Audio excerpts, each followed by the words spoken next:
It's playing Creed. Hey, what up, Stash Nation?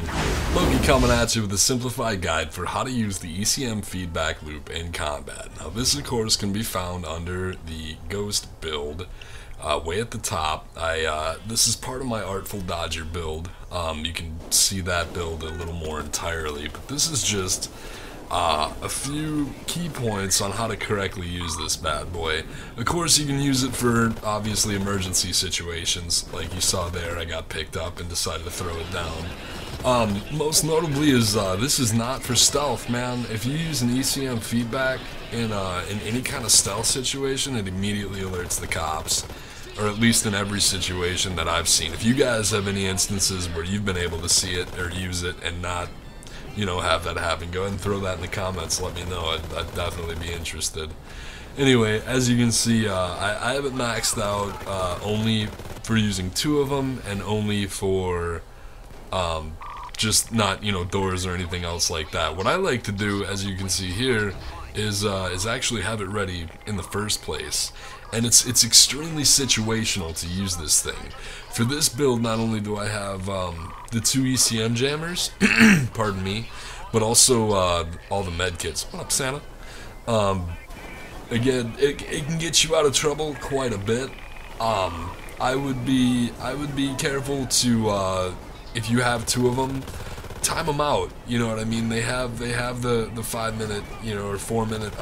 I should have definitely looked at that before, but they have the recharge, and you have to, you know, you can interact with them, you know, pretty regularly if you have the timing done, you know, fairly correctly. It's not a, you know, it's not a, you know, major science or anything like that, but they can really pull you out of the fire, really pull you out of the fire.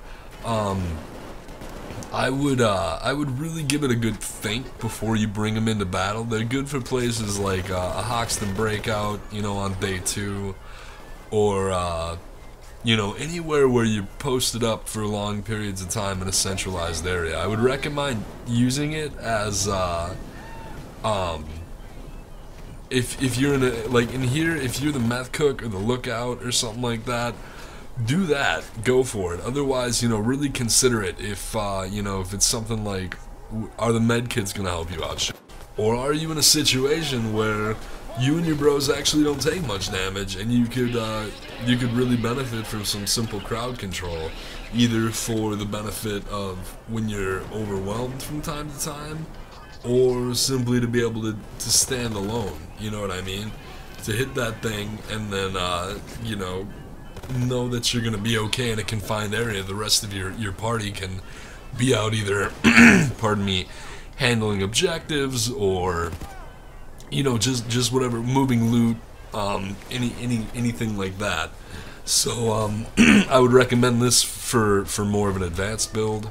I would say it's not simple. You know what I mean?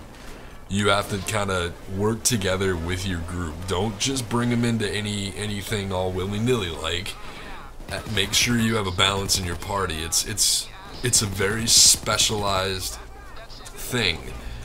Make sure you have ammo. Make sure you have health, and it's definitely a solid piece of strategy when it's used strategically.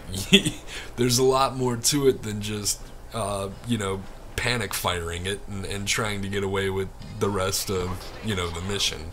They have to be in an area where you can access them and where you feel like, you know, you wouldn't be better off having used something else. I always joke and say that these things are blasting Creed and that's why everybody goes insane, but anyway, I hope this little breakdown gave you an idea of how best to use these feedbacks in battle. If it did, maybe throw me a like or something, but as always, I will catch you in the next video, man.